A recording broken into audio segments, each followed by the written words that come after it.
balik mo. Nami-miss ko.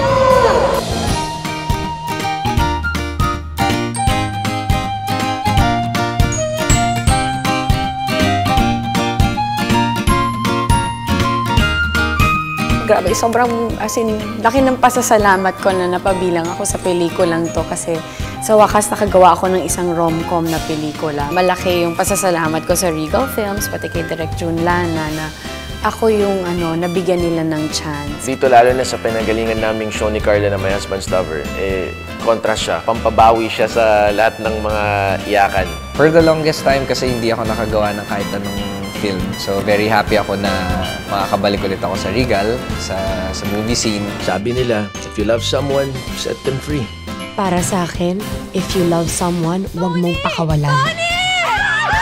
Si Lyra sa So It's You ay isang kwela, kengkoy, happy-go-lucky, mabait, mapagmahal. Siya yung tipo ng babae na alam niya kung ano yung gusto niya at lahat gagawin niya para makuha yun. Ang kapal na mukha niya maging masaya samantalang ako miserable. At sa babae niyo ba talaga? Kaya lang, magaling daw mag-lollipop. Si Goryo, sabi ko talaga, just an everyday man. Normal lang talaga, katulad na lahat. Meron siyang anak si Nonoy na mahal niya. Pero yung turingan nila parang barkada. Masayahing tao. At kung ano man problema sa buhay niya, usually hindi niya pinapahalata sa anak niya. Parang gusto niya laging masaya lang. Ano naman kasi, Rose, yung mga isang araw mo magiging isang linggo. Si Tony isang wealthy individual na very focused sa kanyang career. Nag-fall in love siya kay Lyra. On the wedding day, bigla siya nag-back out dahil hindi pa siya ready talaga sa ganong situation. Sabi ko na sa'yo kicker mo ako yung hype na yun Thank you. Bakit hindi ka mag-boyfriend? Mag-boylet? Mag-gay ba? Fabulous, fabulous, at isa pang fabulous. Ay, kinikilig ako. Iniisip ko pa lang. Siguro yung isang scene na stranded kasi si Goryo at si Lyra sa Baguio. Biglang bumagsak yung ulan, malakas. So, napadpad sila sa isang maliit na bahay lang na parang hotel lang. Mahabang kwentuhan yung naganap. Ano kaya kung sa labas na lang ako matulog? Hindi mo naman siguro ako re-raping, di ba? Ha? Di! It's not you, it's me. I need space. Lahat ng linyang napanood namin sa pelikula, ginamit niya. Hindi naman lahat ng lalaki kagaya ng ex mo Si Direk naman kasi, very focused siya pagdating sa ginagawa niyang trabaho. Nung una, ina-expect ko na siguro, din siya bilang director, magiging light lang din siya or masaya. Hindi. Kung gaano siya ka-serious, kung gaano siya ka-perfectionist sa paggawa ng isang pelikula, ganun pa din siya. Feels good to be part of this project again, especially working for the first time with Direk June Lana. Nagustuhan ko yung paano siya mag-direct. It feels very easy. I had a really good time. I enjoyed the film. Siguro ito yung dahilan kung bakit tayo nagkakilala. Para damayan yung isa't isa. Halikan mo ko, bilis! Ha? Ako na nga. Teka!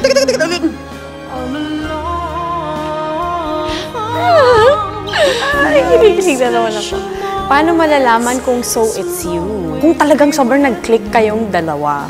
As in, hindi nyo na kailangan effort. Hindi ka nahihiya or hindi ka nako-conscious. Kayang-kaya mo maging ikaw doon sa taong yun na hindi ka mag-hesitate. Siguro mararamdaman mo na talaga yun Something undeniable na tipong hindi mo na talaga may tatanggi. Doon mo malalaman na so it's you. Lyra, araw-araw natin to gawin. Masaya to kaya. Paano ko kaya nilagawang iwan? Ako na ayusin yung mga pagkakamali ko nung sana hindi lang kita pinakawalan dati, Lyra.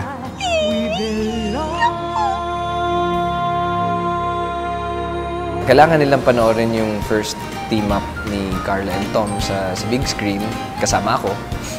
Second, yung story niya, pinag-aralan talaga. And maraming mga scenes din na nakakatawa, nakakakilig. Of course, for Carla, very open siya for comedy. So that's something new for everyone. Sa mundo ngayon na napakabigat, usually nangyayari sa totoong buhay, masarap naman na magpakilig at mapangiti.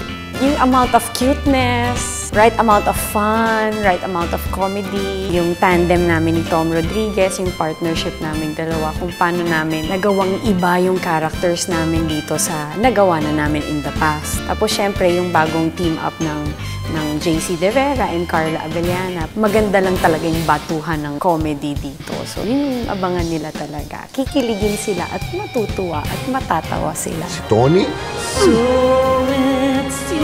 O si Goryo? Hiro, mahal kita.